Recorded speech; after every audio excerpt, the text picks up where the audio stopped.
예, 소요리 문답 제1번. 네. 질문이 뭐였죠? 그래. 네, 사람의 제1되는 목적이 무엇이뇨? 그랬습니다. 네. 기억나시죠? 네. 예. 대답은 뭐라고요? 하나님을 영화롭게 하고 하나님을 영화롭게 하고 그를 영원히 기쁘시게 하는 것이라 그랬습니다. 얼마 동안? 잘 될 동안? 아니, 영원히 기쁘시게. 그러니까 하나님을 기쁘시게 하는 것은 천국에 가서 천사처럼 부르는 예쁜 노래가 아니라 이 땅에서 살아가는 오늘의 삶도 하나님을 기쁘시게 하는 사명이 우리들 모두에게 있다는 것입니다. 분명히 믿습니까? 네. 우리 그 개신교 개혁신앙을 따라가는 이 개신교의 신앙의 그 어떤 그 자습서 같은 거예요. 자습서. 교과서는 우리 성경인데 이 성경이 우리에게 무엇을 이야기하냐면 하고 자습서로 설명한 것이 소요리 문답인데 가장 첫 번째가 그거래요. 우리 사람의 목적, 목사의 목적, 우리 성도의 목적, 장로의 목적, 집사님의 목적. 우리 목적이 뭐라고요? 하나님을 영화롭게 하는 것. 영화롭게 하는 것. 삶의 목적. 내가 찬양하는 목적. 내가 봉사하는 목적. 내가 무언가를 하는 목적. 내가 하니까 속이 시원해가지고 기쁘고 나를 알아주고 그게 아니에요. 못 알아줘도 상관없어요. 내가 그것을 해서 속이 더 답답해졌어. 그래도 상관없어요. 뭐라면 하나님의 영광을 위해서 했다면 괜찮아요. 하나님의 영광을 위해서 했다면 괜찮아요. 망가져도 괜찮아요. 그리고 우리 집사님 성가대 이제 지휘하실 때 이게 잘 안 되면 막 속이 상할 거예요. 그래도 정말 집사님이 성가대를 섬기는 것이 이게 내 지휘의 어떤 그 실력을 나타내기 위함이 아니라 성가대의 아름다운 하모니를 끌어내기 위함이 아니라 그건 방법이고 목적은 하나님께 영광이다. 내가 이 몸부림을 통해서 아버지 영광 받아주세요 했으면 뭐 삐약삐약 소리 나도 괜찮아. 그래도 우리 하나님께서 기뻐 받으시는 줄로 믿습니다. 우리 성도님들도 마찬가지예요. 마찬가지. 사실 우리 장로님에게 기도 부탁을 이제 퇴근길에 얼마나 피곤하겠습니까? 퇴근길에 운전하시면서 전화를 받았는데 장로님 기도해 주세요. 어쨌든 네 했는데 얼마나 감사해요. 그냥 왜 이 기도는 우리 듣자고 하는 거 아니잖아요. 실수할까봐 실패할까봐 이게 아니라 아버지 앞에 목장의 아비의 심정으로 기도하는 거잖아요. 그러니까 기도가 아멘이 되잖아요. 아멘.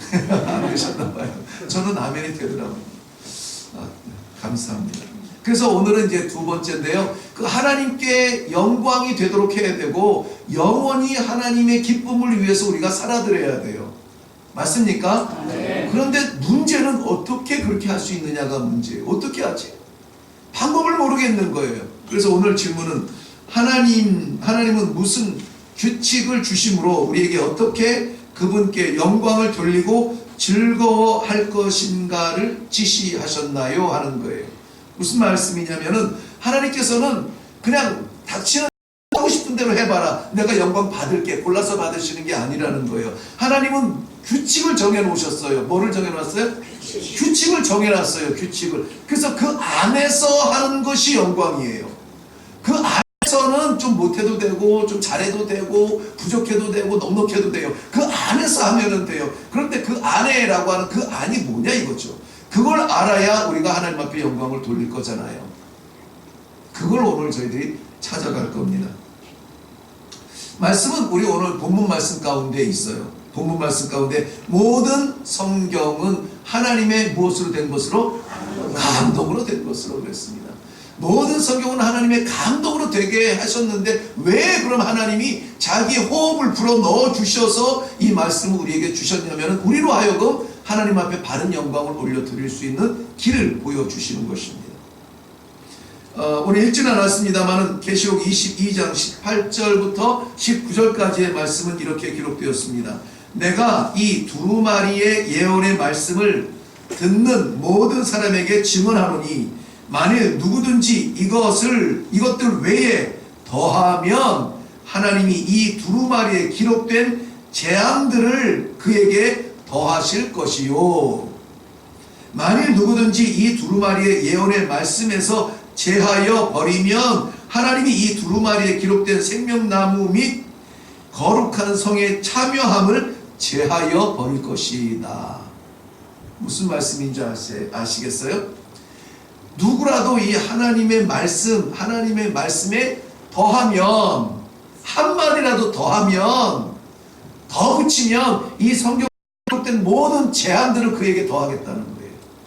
무서운 말씀입니다.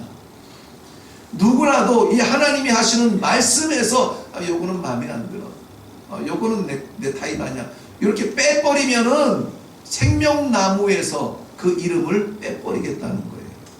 그러니까 우리의 신앙의 가장 베스트 웨이는, 유일하고도 확실한 하나님의 영광을 올리는 방법은 뭐냐면 말씀이 하라는 대로만 하면 돼요. 말씀이 하라는 대로만 하면 돼요. 네, 말씀이. 다 같이 한번 따라해 볼 거예요. 말씀이 하라는 대로 합시다. 말씀이 하라는 대로 하세요. 내 양심이 하라는 대로 하지도 마세요. 교회에서 교육시킨 대로 하라는 대로 하지 마세요. 말씀이 하라는 대로 하세요. 교회의 교육이 말씀에서 좀 어긋난 거라면 그건 하지 말아야 돼요. 여러분, 요즘에 대한민국 근간을 흔드는 이단 중에 신천땡이 있습니다. 네. 신천땡이요, 예수 안 믿는 사람들, 그러니까 종교가 없는 사람들을 갖다가 포섭하는 게 아니에요. 믿는데 희미한 사람들, 그런 사람들 뭐 공부합시다, 가르쳐 드릴게요, 아주 훌륭한 분이 계세요, 그래가지고 이 성경 공부한다고 이렇게 얘기를 해줘요. 그 우리 갈급함이 있으니까는 그런데 쫓아다니다가 해가 망신하게 되는 거예요. 네. 엉뚱한 복음 들고 들어와요. 혼자 망가지느냐? 아니에요. 가정 망가뜨리고 그 교회 망가뜨리고요. 네. 뭐 옮기기? 뭐 옮기기죠? 장막 옮기기라고 하나요? 네. 교회를 아주 통째로 삼켜요. 자, 그런데 더 중요한 말씀이 있습니다. 그렇게 우리 속에는 하나님께서 무엇을 원하시는지에 대한 말씀의 갈급함이 있어요. 있어야 정상이에요. 왜? 지금 우리는 하나님의 완전한 뜻을 다 알지 못하잖아요. 오늘도 우리는 부족하게 살았잖아요. 온전히 주일이어서 온전한 시간을 하나님 앞에 올려드리기를 원하지만 우리는 온전하게 하나님 앞에 드리지 못하고 있잖아요. 그러면은 도대체 어떻게 하면 완전하게 드릴 수 있냐고요. 어떻게 하면 온전하게 하나님 앞에 살아드릴 수 있냐고요. 그 말씀이 너무나 궁금한 거예요. 그래서 이렇게 앉아 계시는 거잖아요. 그렇죠? 네, 뭐 시간이 남아서 있는 분들도 아니고 다 피곤한 가운데서 정말 키를 쓰고 올라와서 이렇게 앉아 계시는 거 아니냐. 그렇잖아요. 왜 그래요? 하나님께서 내게 무엇을 원하시는지 말씀을 듣고 싶은 거예요. 말씀. 근데 어떻게 일주일에 한 번 주일날 예배 11시 예배 20분 25분 설교, 아주 그냥 지루해서 한 3분 하품하는 게 한 30분 할 때 그렇게 해요. 보통은 25분 안에 제가 마치려고는 하는데 그 25분 설교를 듣고 이 목사가 무슨 능력이 있어가지고 하나님의 말씀을 다 설명할 수가 있겠어요. 아침에도 듣고 오후에도 듣고 공부에도 좀 참여를 하고 새벽 예배도 듣고. 제가 새벽 예배는 정말 제가 제 많은 것을 걸고 있거든요. 새벽 예배. 제 꿈이 그거였어요. 제가 어떤 목회, 정상적인 이 한국말로 하는 목회를 하게 되면은 내 꿈이 그거였어요. 성도들과 창세기 1장 1절부터 계시록 마지막 장까지 같이 계속 나가는 거예요. 심지어는 주일날도 안 바꾸고 그냥 월요일 이거, 화요일 이거 이렇게 계속 나가고 주일 이거 그대로 한번 나가는 게 제 꿈이었어요. 근데 이 현실에서는 그게 안 되더라고요. 예. 그래도 뭐 주일 예배는 어차피 왜 안 되게 해요? 그게 왜 안 되게 해요? 왜 안 될까요? 잘 모르시죠? 왜 안 되냐면은 이 새벽 예배를 같이 못하니까는 그게 안 되는 거예요. 새벽 예배 말씀을 같이 나누잖아요. 그러면 그 맥이 이어져서 주일도 나는 그걸 해도 괜찮아요. 그거 뭐 똑같은 하나님의 말씀이니까 맥이 이어지는 거예요. 근데 새벽 예배는 같이 하지 않고 주일날 한 번 와서 말씀을 들으니까 어떻게 해야 돼요? 새벽 예배 일주일 거를 그냥 다 모아가지고 그 안에 메시지를 담아서 주일날 한 번에 먹이려고 하니까는 그냥 나는 우겨 넣느라고 힘들고 성도들은 그거 한꺼번에 먹으려고 벅차고 막 그런 거예요. 그래서 새벽 예배는 정말 참 너무 중요한 시간들이에요. 새벽 예배 좀 드리시죠. 꼭 들으세요. 못 나오시면은 제가 이런 이야기는 잘 안 해요. 예. 제가 내 설교라서 진짜 저도 안 듣거든요. 근데 나는 하니까 괜찮잖아.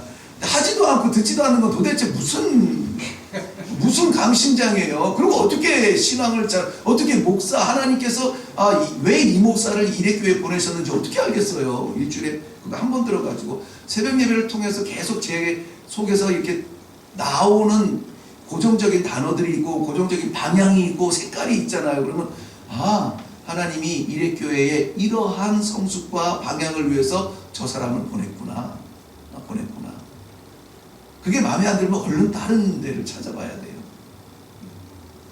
그리고 이게 틀린 말은 아니다. 그러면은 계속 좀 들어보세요. 계속 들어보시고 내가 요즘 하는 유튜버는 아니지만 좋아요도 한번 꾹 눌러보고요. 안 좋으면은 좋고 싶어요 이렇게 누르세요. 좋고 싶어요 이렇게 누르시라고. 그것도 좀 눌러보시고. 제가 처음에 몇 번보다 상처받고 안 보잖아요. 그건 아니고요.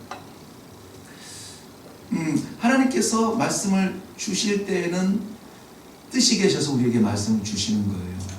저는 하나님이 나를 주관하신다는 그 주관의 영역을 내 전체 내 삶을 다 하나님이 주관한다고 보거든요. 어느 한 부분에서만 어떠한 시간에서만이 아니라 그야말로 내 전부를 하나님이 주관하신다고 봐요. 그러니까 모든 말씀을 통해서 저에게 하나님께서 보여주시는 것이 있어요. 여러분 이 설교 말씀 듣고 성경 공부하고 막 이럴 때 교제하면서 할 때 깨달아지는 것이 있나요? 네, 깨달아지는 것이 있다면은 할렐루야. 할렐루야. 왜냐하면은 하나님은 너무나 희한하세요. 이것을 지혜로운 자에게는 감추시고 어리석은 자에게 이것을 깨닫게 하세요. 너무 놀랍지 않아요? 지혜로운 자만 이것을 깨달을 수 있으면은 우리 가운데 누가 몇 명이나 하나님의 말씀을 증거할 수가 있겠어요. 근데 그것이 아니래요. 지식의 세계 속에서 깨닫는 것이 하나님의 말씀이 아니라는 거예요. 미련한 사람은 이해 못하는 것이 하나님의 말씀이 아니래요. 오히려 어린 아이들이 하나님의 말씀을 더 잘 받아요. 애들이 뭘 알겠어? 아니요. 저는 솔직히 제 목회의 말씀의 대부분 그 뿌리 엑기스가 어디에서 왔냐면은 제 어린 시절에 주일학교 때 말씀 연구하고 말씀 배우고 암송 성경고사 대회 나간다고 막 암송하고 막 이해하고 막 그것이 지금 제 신앙이 되고 있어요. 변하진 않더라고요. 그거는 안 변해요. 순전한 마음.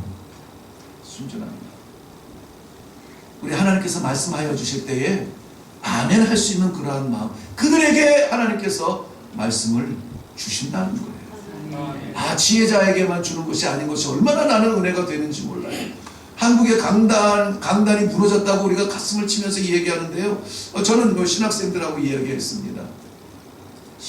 제가 학위가 없는 건 사실이지만 배 아파서 그런 건 아니고요.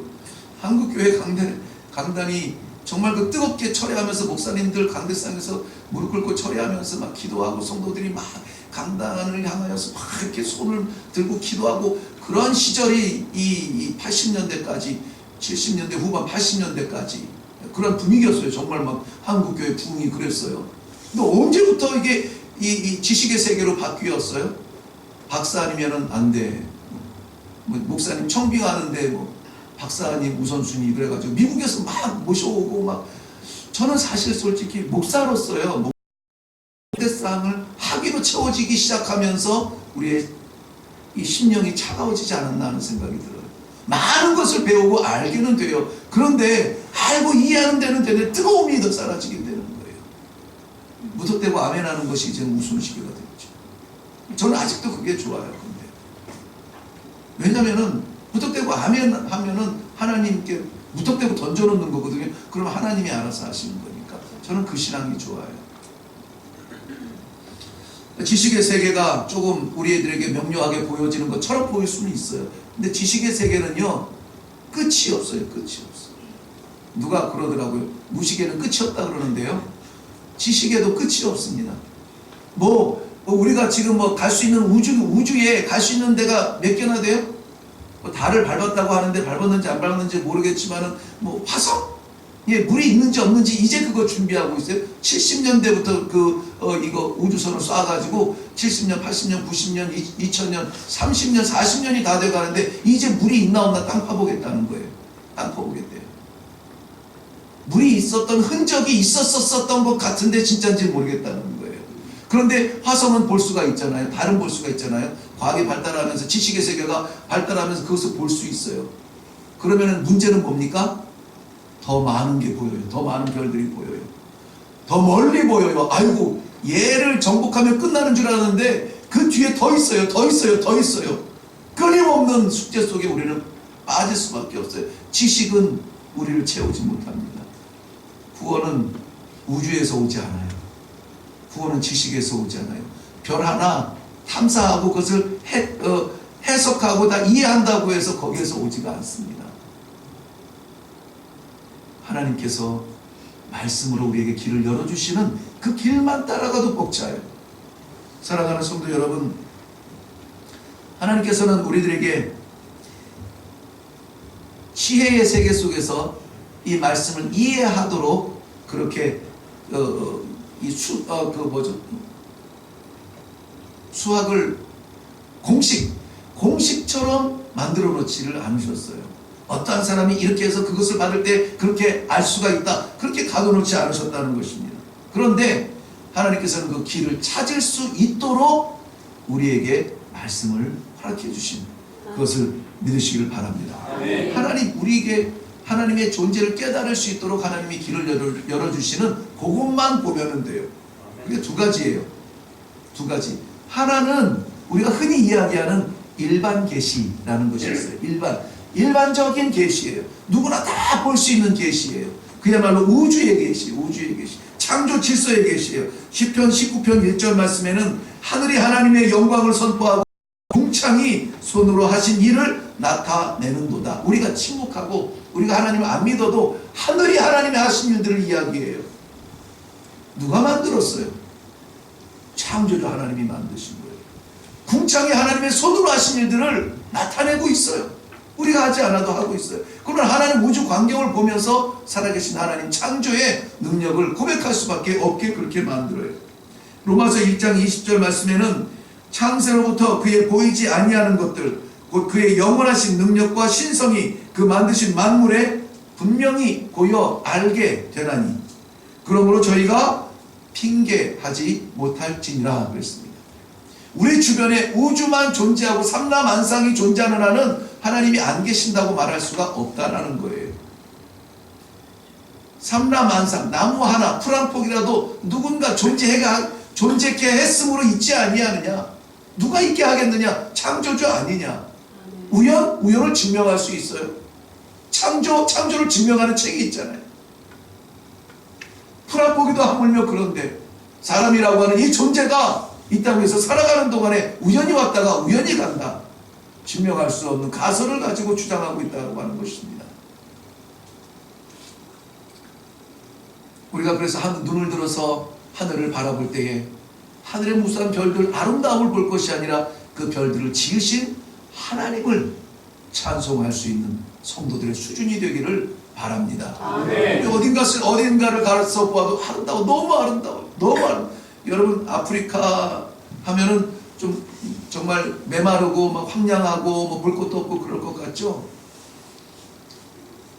얼마나 아름다운지 모릅니다. 얼마나 아름다운지.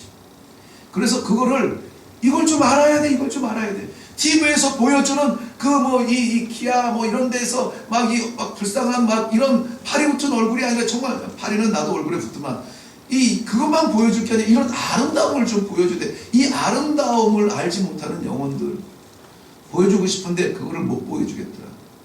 아무리 사진을 찍어보고 카메라를 뭐가 좋냐 카메라 사서 보내봐라 해봐도요 안 돼요. 그래서 결국은 하나 안 돼가지고 집사람과 제가 결론 내린 게 있어요. 그냥 눈에 담자. 너무나 아름다워서 어떻게 표현을 못하게 그냥 눈에 담자. 네. 그거밖에 없어요. 근데 나는 그 표현을 못해요.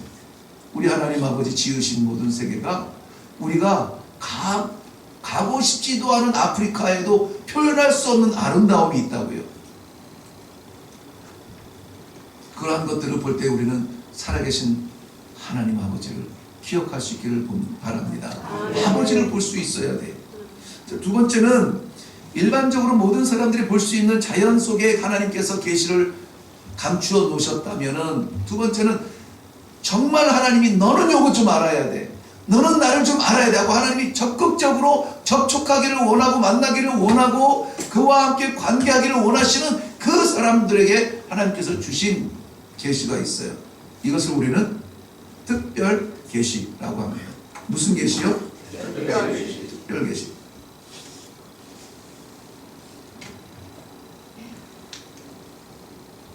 특별 계시가 뭐냐면, 내가 이래가지고 참 광고를 못하겠더라고요. 네. 예배 시간에 음료수 가지고 들어오지 마세요, 이 광고를 하고 싶은데 여기에는 있는데 못하게 하면 안 되니까. 그래서 언젠가는 한번 얘기하려고 그래요. 이 기침이나 뭐 이 마른 것 때문에 이 물로 축여야 되잖아요. 그래서 물을 축이는 거, 물은 된다. 그러나 음료수는 가져오지 마라. 뭐 커피나 뭐 이런 음료수는 가져오지 마라. 예배 시간 안에 좀 정숙하게 드릴 수 있도록 집중하자. 언젠가는 내가 광고할 거예요. 그때 한번 저를 응원해 주세요. 맞아, 이렇게 응원을 해 주세요. 아멘. 네. 아멘. 확실하게 우리 권사님 내가 믿고 한번 광고하랍니다. 네, 특별 계시, 하나님께서 작정하신 사람들에게 작정하신 길을 보여주기 위해서 주신 것이 특별 계시, 곧 하나님의 말씀이에요. 하나님의 말씀. 하나님께서는 그의 백성들에게 말씀하고 인도하시지 말씀하지 않고 인도하시지는 않으세요. 하나님은 늘 그의 백성들과 말씀하기를 즐거워하셨어요. 아담에게도 말씀하셔서 다가오셨고요. 아브라함도 그렇고 모든 인물들, 심지어는 나쁜 놈들한테도 말씀하세요. 나쁜 놈들하고도 말씀하세요. 가인하고도 얘기하셨잖아요. 가인하고 네 아우가 어디 있느냐. 그러니 하나님이 나한테는 아무 말씀하지 않으셔. 이것은 아니에요. 하나님은 말씀하세요. 말씀하세요. 사람의 범죄의 시작은 바로 이 말씀을 무시할 때부터예요. 하나님이 죄를 짓는데 무슨 죄부터 짓냐면은 하나님이 내 이 신앙 양심에 말씀하시는 것을 못 들은 척해요. 안 들은 것 같이 생각이 들어져요. 무시해요. 거기에서부터 죄의 그림자가 들어오게 되는 거예요. 먹으면 정령 죽어. 완전 확실히 분명히 죽을 거야. 그 말을 무시하는 거예요. 죽을지도 모르겠다는데 이렇게 얘기하는 거죠. 죽으라면은 죽는 거고 산다면은 사는 거예요.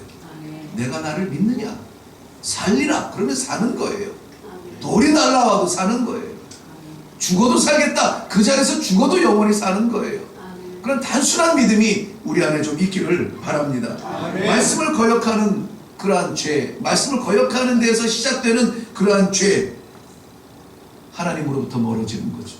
하나님으로부터 단절되는 것이죠. 정령 죽으리라. 육신의 죽음, 깨꾸닥하고 죽는 것이 아니라 하나님과의 관계가 완전히 단절되는 거라고요. 우리 이번에 말씀 사경회 때 김문수 목사님께서도 말씀하셨죠. 죽는다 했는데 그걸 먹고도 한동안 살았잖아요. 아담과 하와 한동안 살았잖아요. 살았다고 해서 에이 사는데 뭘 이렇게 얘기할 게 아니라 하나님과의 관계가 단절되는, 그걸 죽음이라고 이야기한다는 말씀을 드렸죠. 하나님의 말씀은 그래서 회복될 수 있도록 우리를 부르시는 아름다운 초청장이세요. 하나님이 뭘 해도 말씀하시냐는, 얘야 이렇게 불러도 내 하나님, 이렇게 해도 야 이렇게 해도 내 하나님, 뭘 해도 하나님이 우리에게 말씀하여 주시는 것은 말씀의 회복, 즉 관계의 회복인 줄로 믿고 하나님이 나를 특별한 말씀으로 계시로 나와 소통하기를 원하시는구나, 감사한 마음으로 말씀을 받으시기를 바랍니다. 지금 저희 세 가족 성경 공부 조이너스를 시작해서 5주 동안 마치고 그 다음에 두 번째 이제 에브리데이 시작을 했어요. 그런데 그거 아세요 혹시? 지금 그거는 뭐냐면 창세기 성경 한 번을 한 90일 작정으로 읽는 거예요. 성경 한 권을. 어째저째 해가지고 뭐 하는지 안 하는지 뭐 어떤 막 이렇게 했는데 지금 며칠 갔죠 반장님? 안 읽었구나? 나한테는 그게 있는데 나는 며칠 하고 이제 타이핑을 하니까 있는데 지금 아마 우리가 81일인가 82일째인가 그래요. 이제 열흘이 안 남았어요. 열흘이면 끝나요? 끝나요. 아쉬워요? 다시 가죠. 답을 쓰고 해요. 예, 우리 권사님이 아무튼 내가 안 주잖아요. 권사님이 하던 대로 그냥 읽어서라도 지금 읽고 있어요. 성경 한 권을 3개월 안에 보고 있는 거예요. 그게 끝나면은요, 그 다음에는 이제 심화학습이 들어갑니다. 지금 우리 저 조직 가운데에서 이 성경을 지금 역사적 시간 순서로 읽고 있거든요. 성경 순서, 책 순서가 아니라 언제는 무슨 일, 언제는 그 시간에 꼬리를 물고 이때는 이러고 막 이걸 읽고 나가고 있어요. 이것을 이제 좀 더 깊이 들어가서 설명해 줄 수 있는 우리 저 강사가 우리 안에 또 박하니 준비가 되어 있어가지고, 네, 우리 저 팀으로 이렇게 양육을 하고 있는 그런 계획을 가지고 있어요. 그때 이제 제가 빵빠레 한번 날릴 거예요. 아무튼 하나님의 말씀은 그렇게 특별한 사람에게 특별한 메시지를 주시고 특별한 관계를 위해서 주실 거예요. 그러니까 하나님의 말씀이 우리에게 선포되어지는 것은 하나님이 나를 어떻게 보고 계신다? 특별하게 보고 계신다. 오늘도 뭘 들었는지 모르겠어. 뭔 소리 하는지 모르겠어. 긴장하고 기도하셔야 돼요. 하나님 말씀 없었어. 말씀 없었어. 하나님은 설교 시간만을 통해서 말씀하시는 것이 아니라 찬양을 통해서도 말씀하세요. 스쳐 지나가는 사람의 표정에서도 말씀을 하세요. 끊임없이 말씀을 하세요. 그 중에 변하지 아니하는, 오해할 수 없는 완전한 말씀은 하나님의 말씀, 이 성경 요거예요. 요거에 신앙의 승부를 걸어도 됩니다. 같은 이 성경 말씀을 우리가 배우고 있습니다. 이 성경을 보아도요, 똑같은 관점으로 보는 게 아니라 세 가지 서로 다른 관점이 있대요. 어떤 사람은 이 성경을 이렇게 이야기하기도 한대요. 성경 말씀이 하나님의 말씀이지, 그런데 어떤 거는 하나님의 말씀이기도 하고 어떤 거는 또 사람의 말도 들어가 있고 이렇게 이야기한다고 해요. 그렇게 해석하기도 한다고 합니다. 이거는 하나님이 분명히 말씀하신 거야. 이거는 이거 사람이 한 얘기네. 갚으라, 이런 거, 빚을 갚으라, 이런 거는 사람이 한 얘기네 라고 이야기하는 거예요. 그런데 우리가 오늘 읽은 본문 말씀은 뭐라고 얘기해요? 어떤 성경은? 모든 성경. 어느 것은 하나님이 말씀하시고 어느 것은 사람이 한 거고, 이게 아니라 사람이 한 말을 여기에 담아도 하나님께서 그 입술을 통해서 하게 하신 이라는 거예요. 그러니까는 우리 개혁주의의 신앙 성경에 대한 우리의 이해는 단어 하나조차도 하나님께서 간섭하신 것이다. 점 하나도 하나님이 거저 찍지 아니하셨다. 근데 지난번에 무슨 성경 보니까 여기에서는 이 말을 하고 저기에서는 저렇게 썼대. 이 필기할 때, 필사할 때 잘못 오기가 될 때는 있어요. 그리고 예를 들어서 지금은 10,000원 시대인데 그때에는 1,000원 시대일 수도 있고, 그런 그 차이는 있을 수 있어요. 그런데 하나님께서 전하고 싶어하는 분명한 메시지는 변함이 없어요. 어느 순간에 보면은요, 시편 어디에선가 보면은 하나님은 안 계신다. 요것만 딱 보면 고봐, 성경에도 하나님 없다 그러잖아. 이렇게 이야기할 수가 있어요. 그렇게 이야기할 수가 있죠. 근데 그거는 그것만 보고 드러나면은 그래요. 그것만 붙잡고 그러면은 그래요. 근데 앞에만 한 발자국만 앞을 보면은 어리석은 자는 말하기를 하나님이 없다 하는도다. 요거거든요. 그렇게 요거 하나만 붙잡고 막 씨름하면서 고민하면서 하나님이 없댄다, 성경에서 말한다, 이것은 사람의 말이기 때문에 성경에서 쓰면은 안 된다, 막 이렇게 얘기하면 안 되는 것이죠. 우리는 전후 좌우를 문맥을 통하여서 성경을 바로 읽을 수 있는 그러한 지혜가 있기를 바랍니다. 세 가지 중요한 점만 제가 말씀드릴게요. 왜 성경을 특별 계시를 우리가 받아야 되냐면은, 성경은 우리가 땅에서 믿기에는 성경은 무오하다는 거예요. 무오, 오류가 없다. 오류가 없다는 말씀이에요. 이 말씀은 성경을 토막내서도 안 되고 거기에서 설령 이해되지 않는 것일지라도 우리가 이해 차원을 넘어서 말씀으로 받아야 된다라고 하는 것입니다. 오류가 없다는 것은 뭐예요? 오류가 없는 것은 진리라는 것입니다. 진리는 오류가 없어요. 오류가 있으면 진리가 될 수가 없어요. 그런데 성경은 오류가 없다, 이렇게 믿고 있습니다. 그러면 성경은 진리라고 하는 것입니다. 하나님께서 말씀하신 그 모든 감동이 다 기록된 말씀이에요. 성경 외에서 하나님의 구원의 길을 찾는 것 가짜예요. 가짜예요. 하나님 말씀으로도 이미 충분해요. 하나님의 말씀도 완전하게 우리가 알지 못하면서 여기저기 쫓아다니면서 기적 보고 체험 보면서, 야 여기 진짜 하나님의 사람이 있나 보다, 야 여기 진짜 기적을 통해서 뭔가 나타나나 보다, 교회 떠나가지고요 그러한 그 사직단 쫓아다니면서 구원 없어요. 교회도 이 말씀이 아니면은, 그때 우리 강사 말씀하셨죠? 말씀이 아니면은 교회가 교회 전체를 역할을 감당할 수가 없어요. 그러니까 교회에서도 말씀이 정확하게 선포되어질 때 그 교회는 우리가 함께 마음을 합하고 하나님의 뜻을 위하여서 합할 수 있는 의미가 있는 것이지, 엉뚱한 것에 힘쓰고 막 그러면은 우리가 거기에 충성할 일이 없습니다. 충성할 일이 없어요. 그러나 말씀에 입각해서 하나님의 말씀이 선포되어지고 명령이 선포되어지고 길이 보여진다면은 그 길은 갈 필요가 있어요. 가야 합니다. 두 번째는 성경은 명확합니다. 희미하지 않아요. 이건지 저건지 헷갈리지가 않아요. 완전히 분명하게 누구나 이해할 수 있도록. 제가 말씀드렸죠. 저의 이 신앙과 신학의 바탕은 어디라고요? 주일학교 때라고요. 주일학교 때.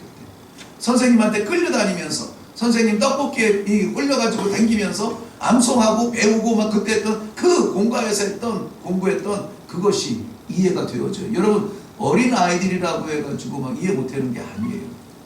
얼마나 명석하게 받아들이는지 몰라요. 하나님께서 그 순전한 마음을 사랑하시기 때문에 그래요. 학자라서 이해한다면은 우리 다 학위 다 신학교로 가야 돼요. 우르르 가야 됩니다.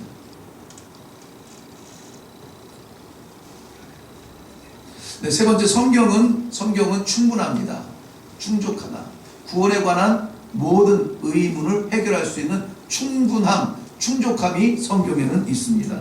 하나님의 말씀 이외에 어떤 것도 필요하지 않습니다. 어떤 것도 필요하지 않습니다.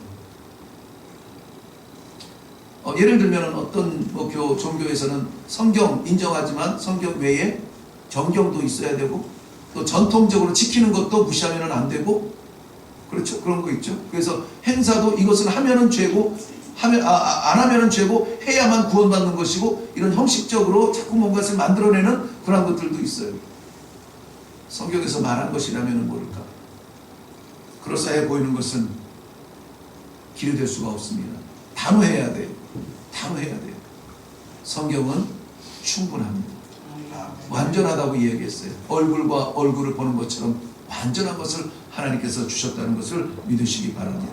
우리 모든 일회교회 성도님들은 그저 다른 것 말고 성경을 사모하며 말씀을 사모하고 말씀 한마디라도 더 새기는 삶을 살 수 있도록, 그래서 곁길로 가지 아니하고 정도로 걸어서 하나님의 뜻을 분명하게 나타나 하나님의 영광스러운 모습으로 예배드리고 영광스러운 모습으로 살아갈 수 있는 그런 성도님들이 되시기를 주님의 이름으로 축원합니다. 기도하겠습니다.